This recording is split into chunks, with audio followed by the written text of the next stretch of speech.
Warren, you had plenty of options at 10, impacting 15 and the wing as well. Why did you decide on the combination you have? We've probably rewarded the team that did pretty well against Australia. Liam hasn't had a lot of fullback in the last year or so we've given him an opportunity there at fullback without making too many changes, and Owen Watkin gets a chance to come in on the subs bench.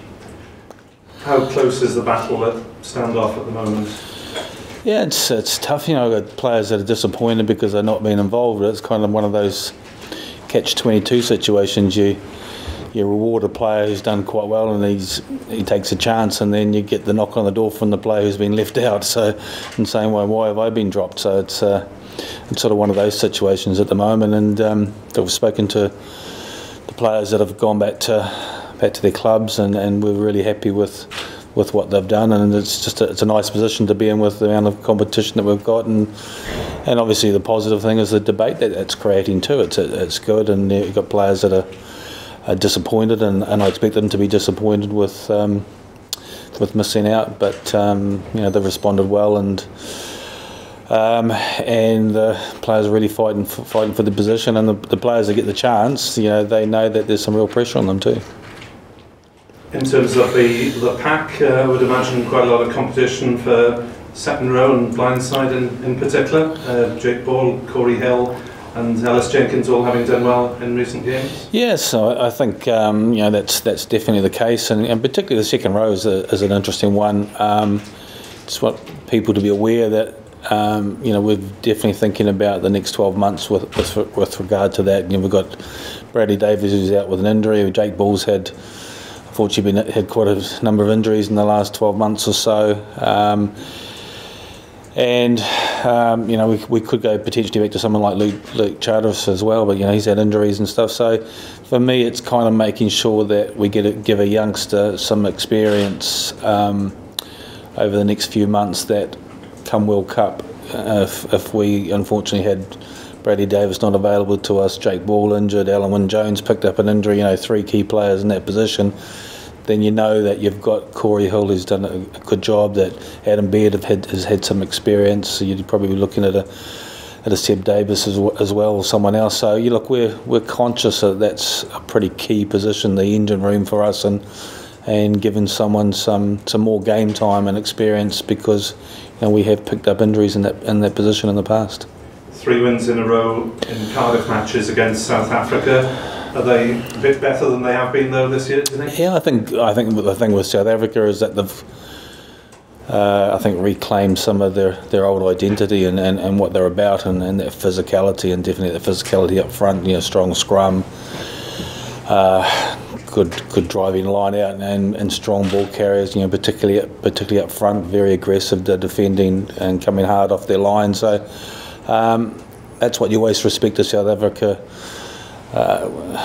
Always respected them in the past for what they're about, and tough and physical. And now they've definitely gone back to being like that, and plus with some subtleties and the way they play. And Pollard's definitely a running threat, runs more than any other 10 at the moment in world rugby from set piece.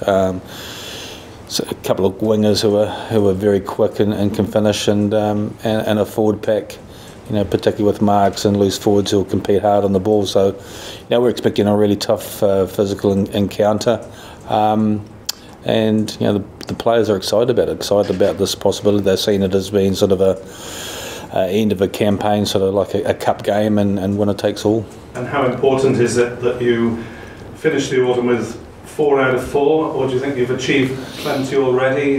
Beating Australia for the first time in a decade, and putting in a really strong second string or performance against a second tier nation. Yeah, we haven't talked about any of those sorts of things. What's built nicely in this campaign is just the momentum, and the players are fully aware of what they've achieved, and they can do something special, and then from that they know that the momentum's created for the Six Nations, and then continuing to build for the World Cup. So it's the job's easy for us as coaches at the moment, because there is a lot of motivation within the squad, and players wanting to do well, for having to fight hard for their jersey, and also the rewards of being successful and winning and keeping and building on that momentum.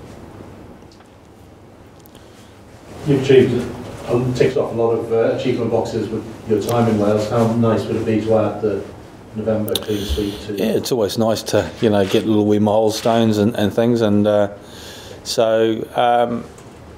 we've had a pretty good run against South Africa over recent years as well. There's been some tight games where we've lost, games where we've been in front and thrown it away at the death as well. So just the way that the players are trained at the moment, I haven't seen this kind of level of maturity in a group of players where they're calm. I think our composure in games has been outstanding. Even last week we got ourselves into a bit of a hole, sort of just after half time, and we're able to work our way out of it. And in the past, that's compounded us. But there's some real maturity within this group, and they're just calm, but you can see that they're very motivated to want to do well.